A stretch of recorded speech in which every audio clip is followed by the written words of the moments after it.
Hi, Jake. So how does TSIC encourage philanthropy and help donors achieve their goals? Well, we do a few things. One of our main emphasis as a consultancy is about education and helping high net worth individuals understand how the resources they have can make a real difference to the world, and we do that in a couple of different ways. One is to take wealthy people out on insight trips, whether they be domestic in the UK, to East Africa, to Asia, to Latin America, to understand the environment in which their philanthropy is operating. So we actually expose them to interesting commercial projects, interesting social investment opportunities, as well as interesting philanthropic opportunities, consult with government, with experts in the field, with people who understand both the culture and the nature of those societies, so that people feel in a much stronger, more informed position to make decisions about what philanthropic gifts they want to make and don't want to make. And I think one of the big challenges for philanthropists is not having that education, because I worked for 10 years as a major gift fundraiser, and the role of major gift fundraisers is to generally explain to philanthropists that your problem's the only problem, your solution's the only solution, and your organisation is the only organisation, because it's a competitive landscape. But as a philanthropist, what you're trying to do is contribute to solving a problem that may well span across multiple solutions, multiple organisations and multiple approaches. And so what we try to do is take a step back, get them exposed to all of the issues facing a country, a geography, an issue. So what are the common mistakes to avoid as a philanthropist? I think the biggest mistake that people make is helping those who are in front of them, as opposed to applying their resources where they can make the biggest difference. And this is a real challenge, because people want the feel-good factor. They want to be able to use their money to help in a way that is immediately relevant to them, and I understand that. But you have to understand that there are serious problems in the world, and actually I think with wealth comes a responsibility to make an impact against those problems, and not just to indulge yourself in the feel-good of helping the person in front of you. And so people need to do, I think, more research and more education of themselves around the issues that cause the suffering which they're seeing. Do you find that philanthropists want to be more involved in the social enterprise and in social investment?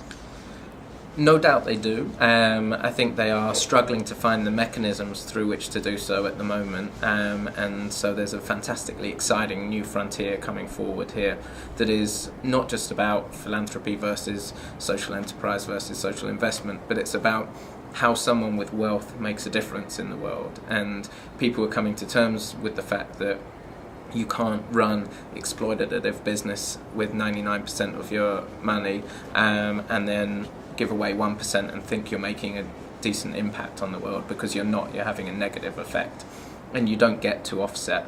And so people are looking at their entire portfolios and looking at how they can get out of being involved with businesses that are particularly negative for the world, how they can make socially responsible investments, and then how they can move into impact investments and make investments that are into positive businesses that will offer them a return as well as do good in the world. And then on the softer side, how they can get into social investment that may or may not make them a return, and philanthropy, and looking at their wealth as a portfolio of opportunities to make a positive difference and avoid doing harm in the world.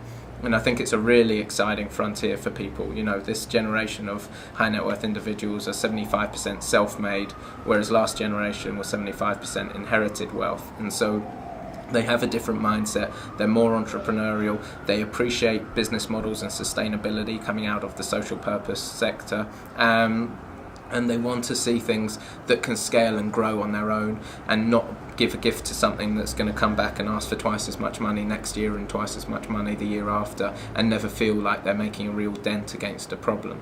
And so social investment and social enterprise is a great way of doing that, because it shows both sustainable modelling for the organisations that they're supporting and that they're investing in, and they hope that that can lead to wider scale and longer term impact.